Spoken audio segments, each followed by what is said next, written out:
Why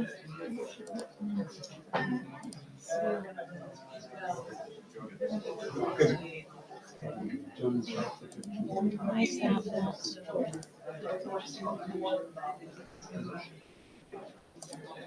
Why is it not talking?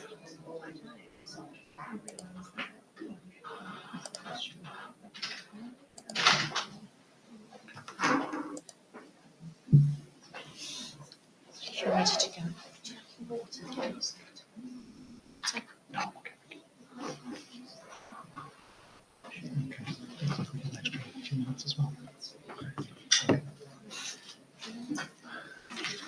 Okay, good afternoon.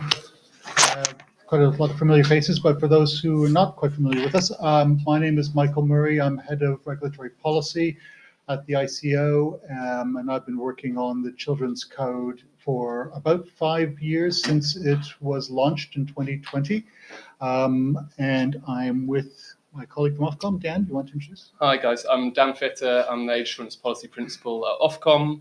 So I look after our sort of methods and process for highly effective age assurance, the applications of age assurance under the Online Safety Act, and increasingly also looking at evaluation of online safety, of age assurance systems. Yeah, so protecting children online in the UK is very much a two-handed approach. We work very closely together. You'll be really pleased to know that Ofcom and ICO meet many times every week. But there's an age assurance meeting every other week. So, but Dan and I probably see each other on a regular basis, probably 1 or 2 times on the screen, although today was the first time in person, strange enough, in this new world. Okay, let's maybe go to the next slide.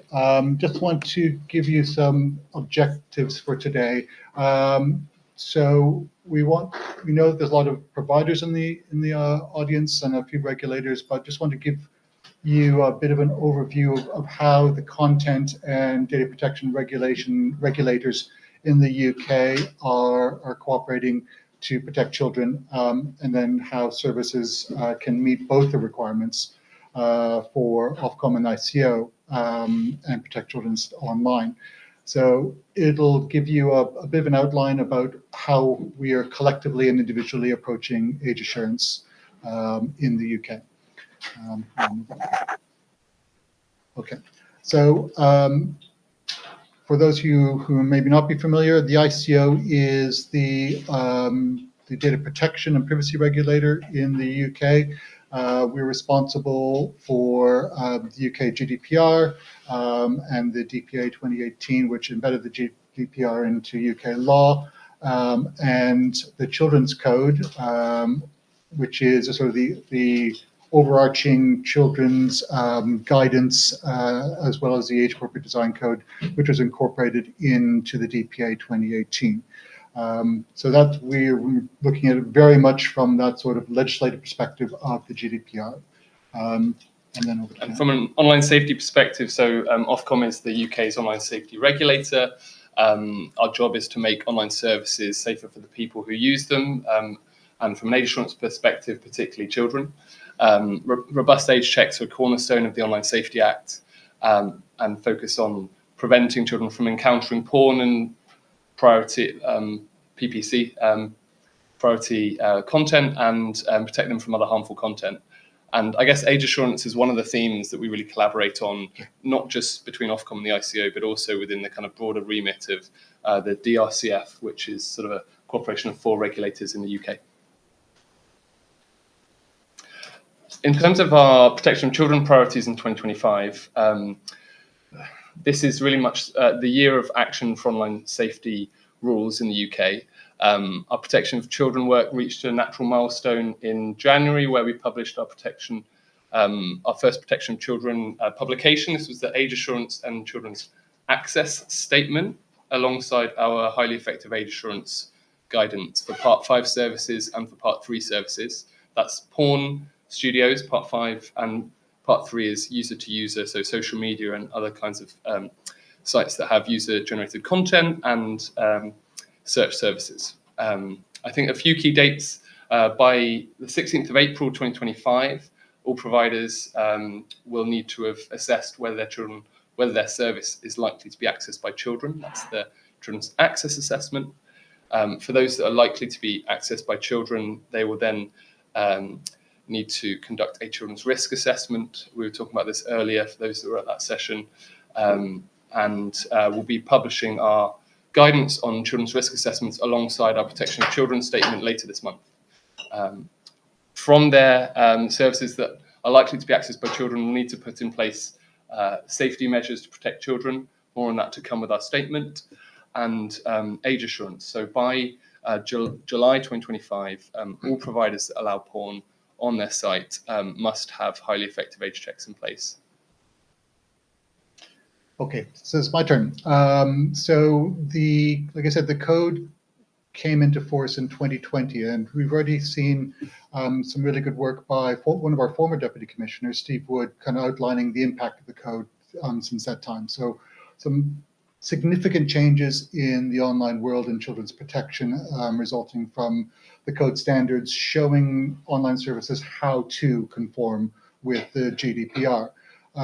Last year in April, we released a new children's code strategy, which kind of outlined how the ICO was going to focus over the next year or so our work to try to drive improvements in a couple particular industries. We focused on social media and video sharing platforms, largely because we thought that's where children are most likely to be online, but also where the risks of harms are potentially greatest. So we identified 30 or so organizations that we felt were in scope of the Children's Code strategy. And here we were focusing on online services on the social media and video sharing platforms where children are supposed to be able to use it. So we weren't focusing on the 18 plus audience, for example, because what we were looking to do was drive conformance with the code. And if you're an 18 plus service, the fundamental thing you should be doing is trying to prevent kids from accessing. We don't want you to, as a porn provider, for example, to be applying the standards of the code to children. You should just be preventing them from getting on in the first place. So we want to focus on services where children should be welcome on those services and they should be enjoying the benefits of using them. So this slide kind of highlights our work on age assurance. We started with the hypothesis that some of these services are potentially processing the personal information of children under 13 unlawfully. So that's that first 9 o'clock bubble there, lawful basis, is we were looking both at the application, for example, of Article 8 of the GDPR, which is around the use of consent for processing of under 13's data, but also for those services who don't use consent, who might use legitimate interest, for example, what lawful basis are they using to process children's data as well, and whether they're doing so lawfully.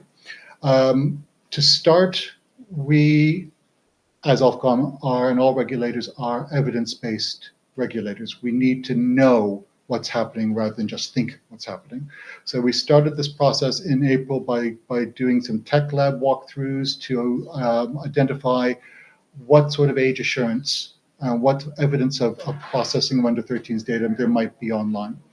And from that, we started to sort of divide our work into different phases. The first phase at the 12 o'clock were services who had no age assurance at all.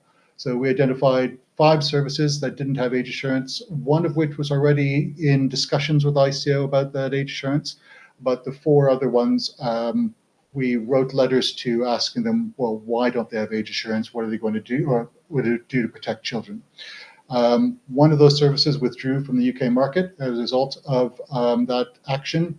One other one, Imgur, is under investigation because they didn't really engage with us. 2 other services, Vero and Vimeo, one of them is bringing in age assurance this year, and the other one showed us that they changed their processing so they were no longer high risk. And that high risk one thing is really critical. As a data protection authority, we're really focusing here on the services that whose processing of children's data is high risk. And that high risk is outlined in Article 35.4 and on the DPA guidance on the ICO website. So things like profiling or processing of biometric data but also critically, any services that are directly aimed at children are by nature high-risk processing according to the ICO website. So we finished that largely, that first bubble, except for the current investigation for Imgur, and we've moved on to the 3 o'clock and 6 o'clock bubbles. So these are now looking to us to better understand how profiling for age inference fits into this landscape. So largely this is the bigger providers of social media and streaming, who often have self-declaration as the gate onto the service, but then who use age inference profiling to try to identify underage users to remove them from that service. So we're really interested to know how accurate that is, how effective that is, what data is being processed, whether they use that data anywhere else. So we're engaging with 6 or so services at the moment to better understand it. We know the eSafety Commission released a similar report on this in Australia, but our focus is very much on the data processing element, whereas eSafety was focused much more on the safety element because that's their remit. So we're in the process of doing that at the moment. We're also looking at services who just use self-dec, so no age inference, for example, but just self-declaration. Again, looking to see what elements of high-risk processing that they feature on those websites so we can focus our attention and our regulatory focus on the ones that are highest risk. So we're in the process now of identifying what those risks are, RAG rating those services, and then we will move on. When I say move on, the Commissioner, John Edwards, has been really clear that our preferred solution is to work with services to support voluntary conformance with the code and compliance with the UK GDPR. It's better to get services to work with us and to do it voluntarily than to go through the regulatory action route, which can often take years to resolve. So key bit of all this work is engaging closely with services to try to help them move along and understand what elements of age assurance we are most interested in or we think would be most useful for them to protect children online. So that's kind of where we're at. We work closely with Ofcom on this, so we have a joint meetings and gateways memorandum of understanding to exchange information. And as we learn, as Ofcom learns, we will often exchange information so that we're both learning about what that processing is as we go forward. So that's kind of where our focus is at the moment.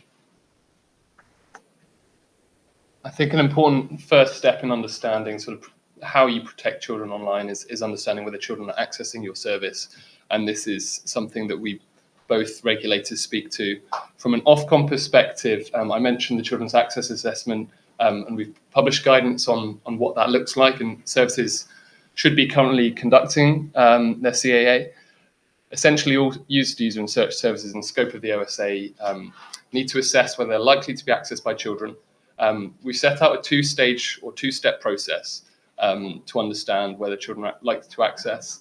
Step one involves age assurance. So if you have highly effective age assurance in place, then that is evidence that children are not likely to access your service. But otherwise, we expect that most services will likely get to be accessed unless they have HA in place. Step two is the child user condition met. So are there a significant number of children that are likely to access your service? If a service provider concludes that a service is likely to be accessed by children, then they'll need to move on to conduct that children's risk assessment and then adopt appropriate safety measures. So 16th of April is the kind of key date for that. And then we'll be following up with our protection of children statement in the month. Okay. I think people say that the regulators are speaking the same language, so likely to be accessed is something we say as well. Meaning slightly different, but generally the same thing. So the Children's Code is clear that the services likely to be accessed by a significant number of children are in scope of the code. So it's not just services that are directed at or targeted at children, as in COPPA, for example.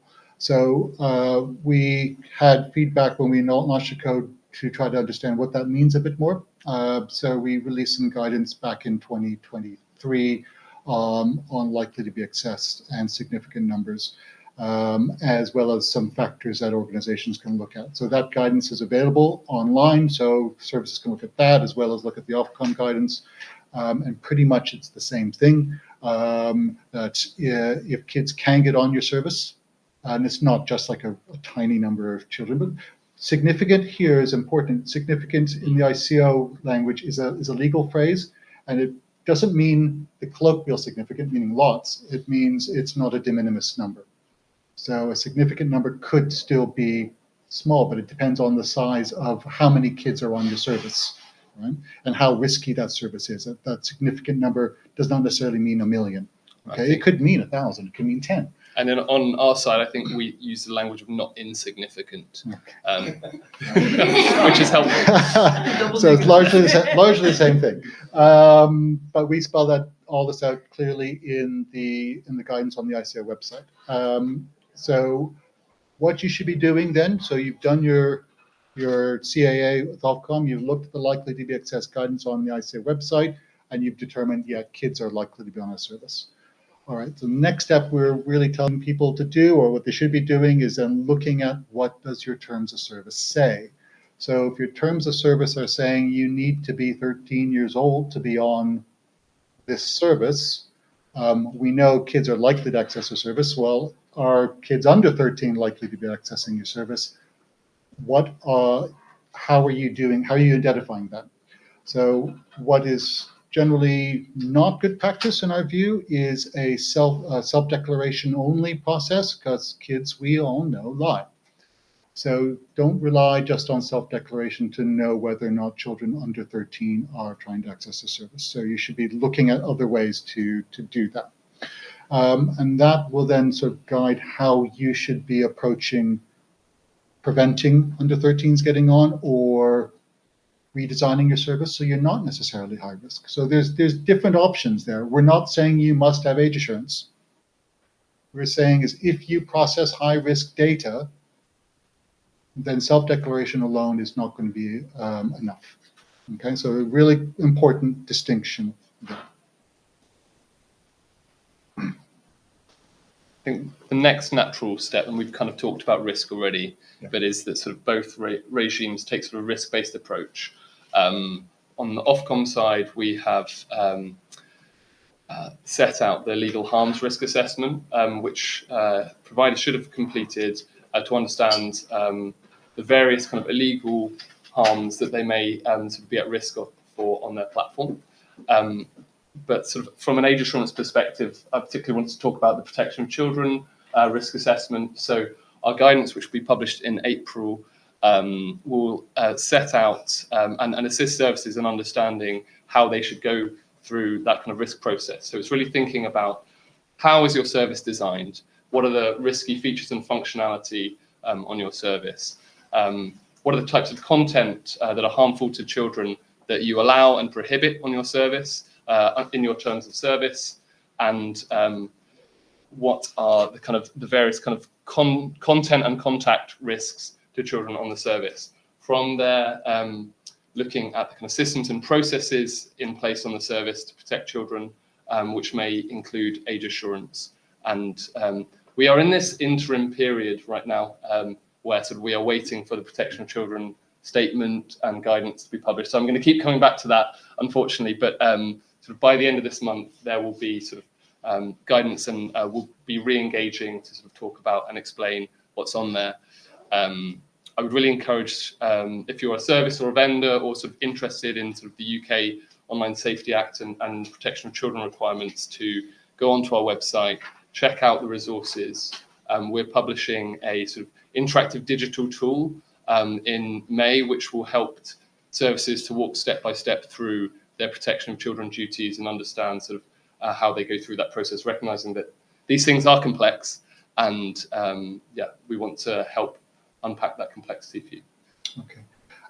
So I mentioned we're focused on high risk. Any service that has profiling, for example, as we're looking at social media and streaming here, is going to be a high risk service, and they must do a data protection impact assessment. Right? That's part of our guidance. So with Ofcom's requirement for a risk assessment as well, much of what you put into the Ofcom risk assessment can likely be put into DPIA as well. They're unfortunately two separate documents, but they can speak to each other. And they're probably better if they do in many ways. What we've found, however, is that many services don't do a DPIA well. So we're really hoping to drive improvements, and we're hoping that the CAA methodology will help to improve some of the risk assessments for DPIAs as well. We expect high-risk services to be able to mitigate those risks to children somehow. If they can't mitigate it, they should be approaching the ICO or to notify us. We also want to see how services are recognizing the best interest of the child, especially if they're using legitimate interest as their lawful basis. They should be doing the balancing test and looking at standard 1 of the code, as well as the other 14 standards of the children's code as well, and incorporating those measures into their DPIA assessment. But also then look how those risks might lead to actual data protection harms. So Dan will be looking at safety harms. ICO will be looking at data protection harms, and they might be the same, but they might be slightly different. So we could potentially have a situation where we're looking at slightly different things. And so you have to be really conscious that you're meeting both obligations for both regulators and not just for the OSA or not just for the UK GDPR. So we're going to talk about porn now.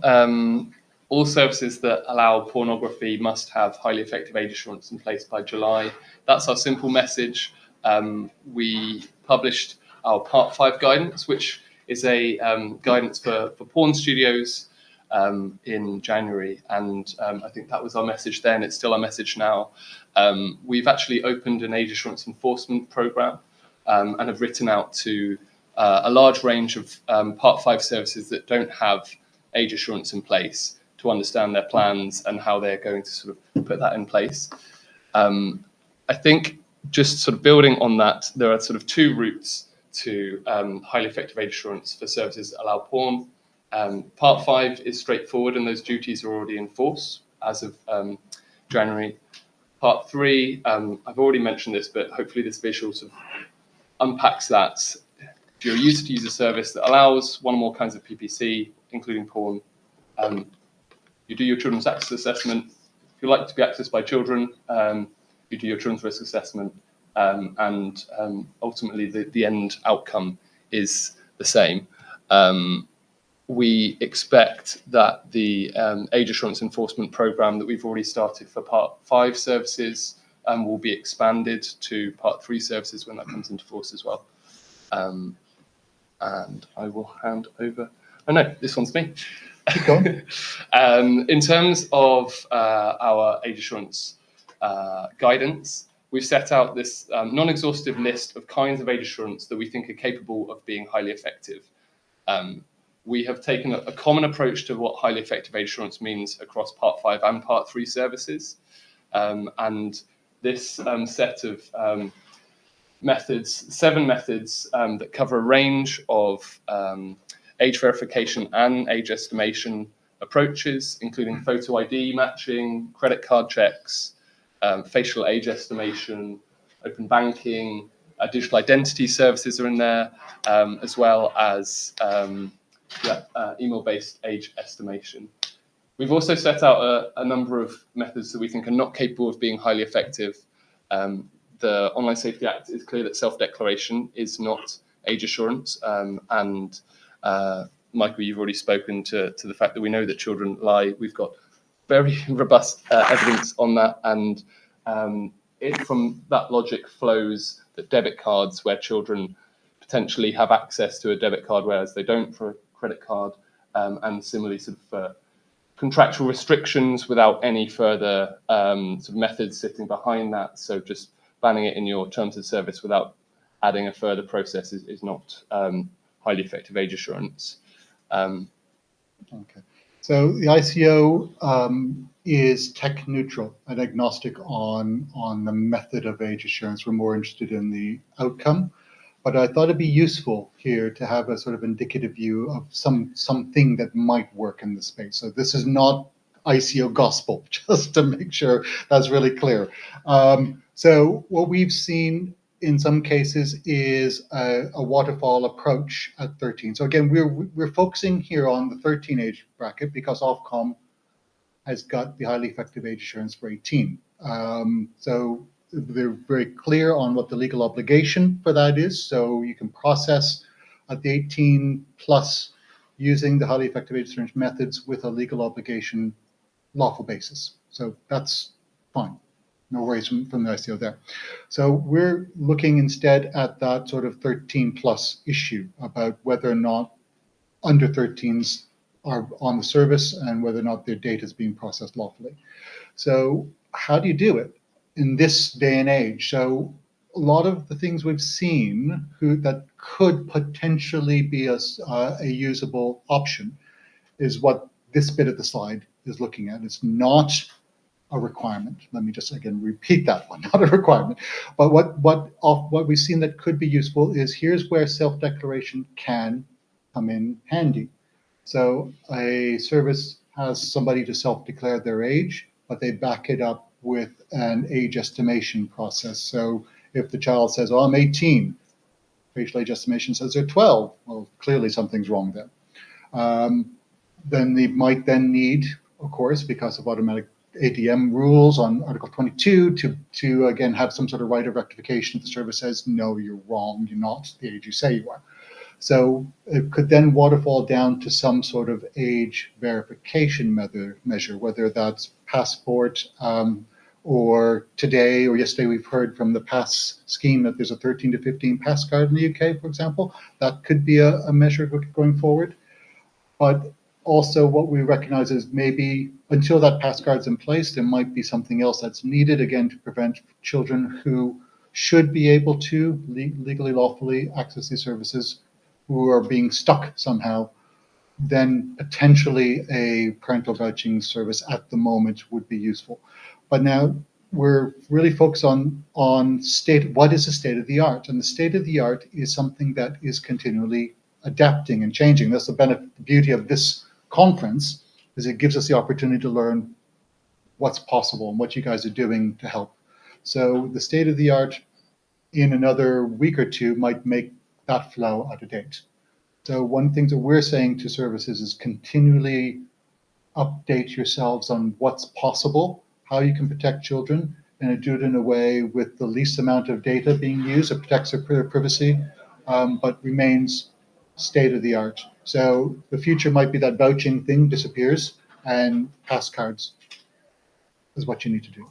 Okay, so do take that as a grain of salt. Now, I've got a little bubble there for age inference profiling because it could have a role to play.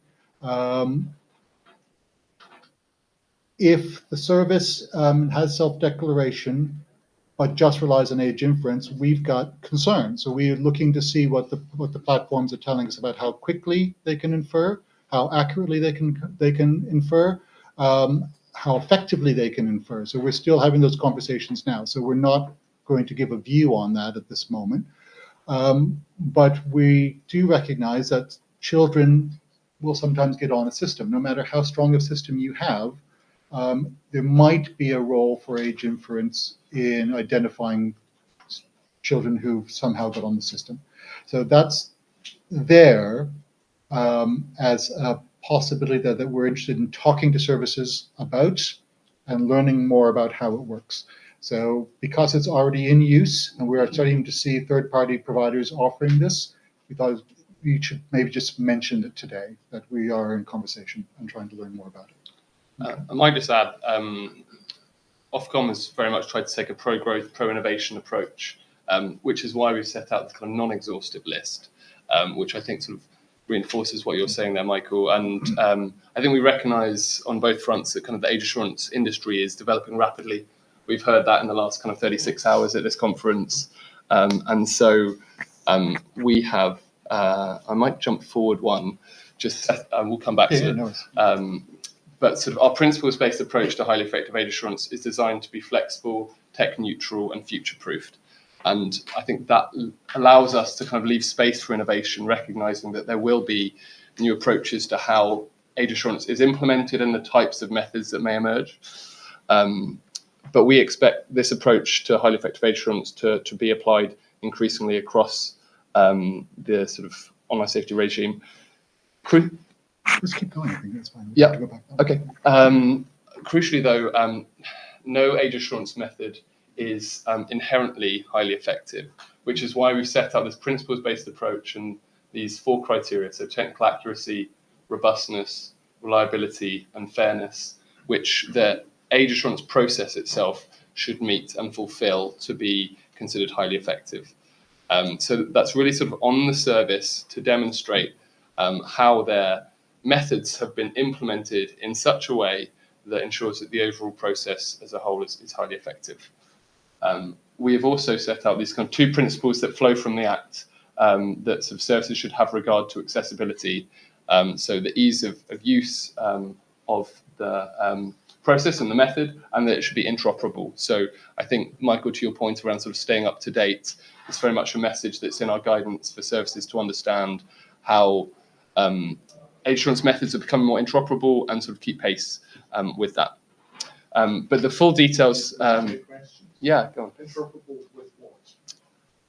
So interoperability more broadly in terms of how a method can, or age assurance token or an age token can be passed potentially between multiple sites and apps. And we actually have tech colleagues in the room, so we can sort of, great. Just keep going. Cool. Okay, so then you've met the Ofcom requirements. What are the UK GDPR compliance? How do I meet data protection requirements? So the first thing is, if you're following the Article 5.1 principles, you're pretty much mostly there. All right, so these are the principles that we're really concerned about. But then in the colored boxes are your control obligations that are most likely to link to age assurance, and which through our investigations of age assurance providers, we're largely focusing on at the moment. So if you're processing by consent, it's Article 8. We want to see the DPIA because you're most likely processing high-risk data. If you're processing using legitimate interest, then there's a 5.1a fairness, lawfulness, and transparency issue. We want to know how you're determining whether that under 13s, well, you shouldn't process data under 13s, but how you're transparent about what you do.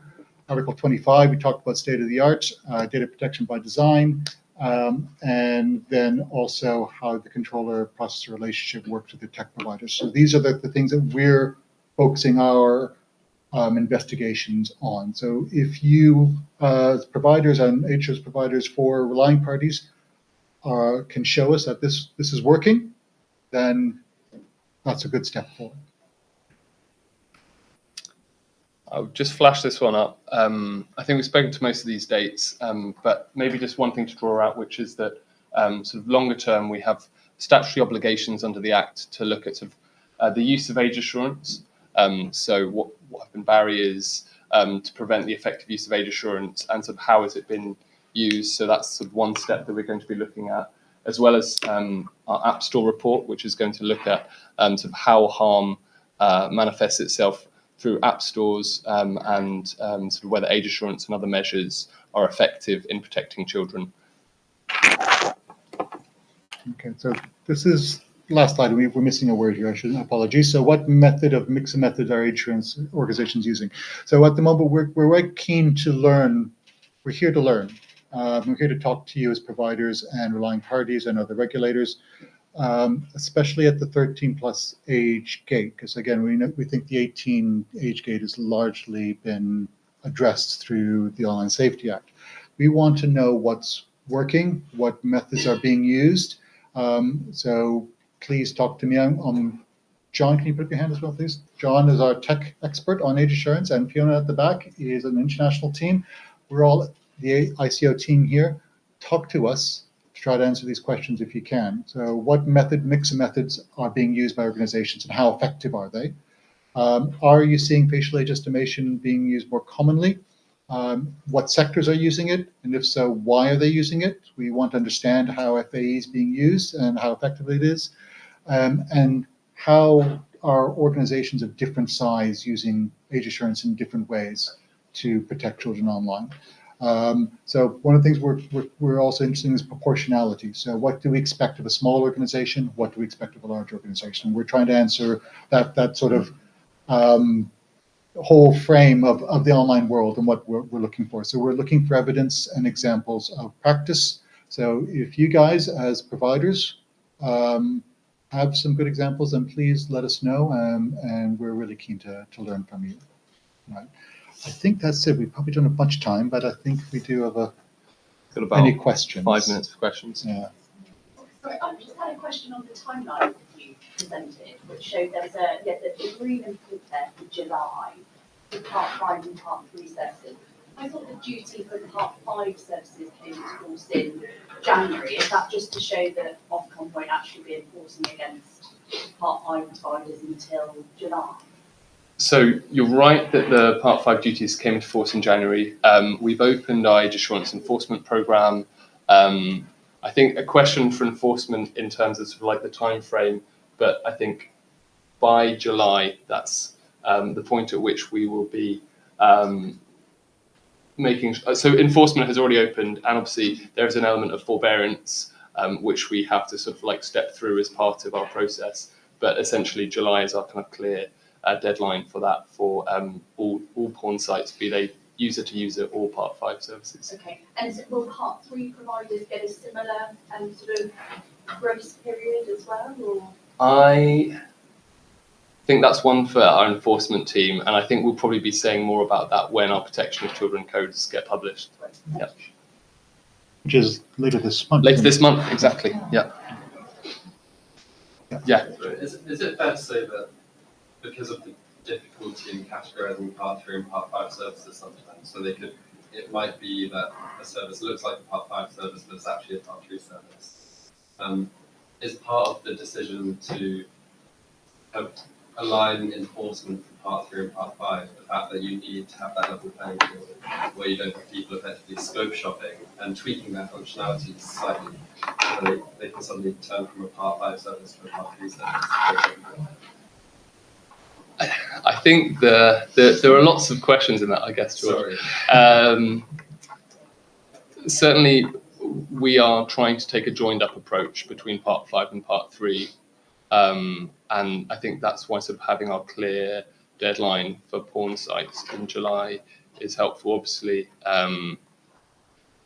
we have our supervision team that oversee the whole porn portfolio, and they work with both kind of large and small sites, recognizing that we want to mitigate for risks where potentially traffic moves to other parts of the kind of porn ecosystem, because we want to drive compliance across the kind of porn industry. So. All right. I don't think there's any more. So we're about out of time now, but if you have any questions, Dan and I will be outside, and then we're happy to talk one-to-one. But thanks for coming, and keep us up to date with what you're doing. Thank you. Thank you.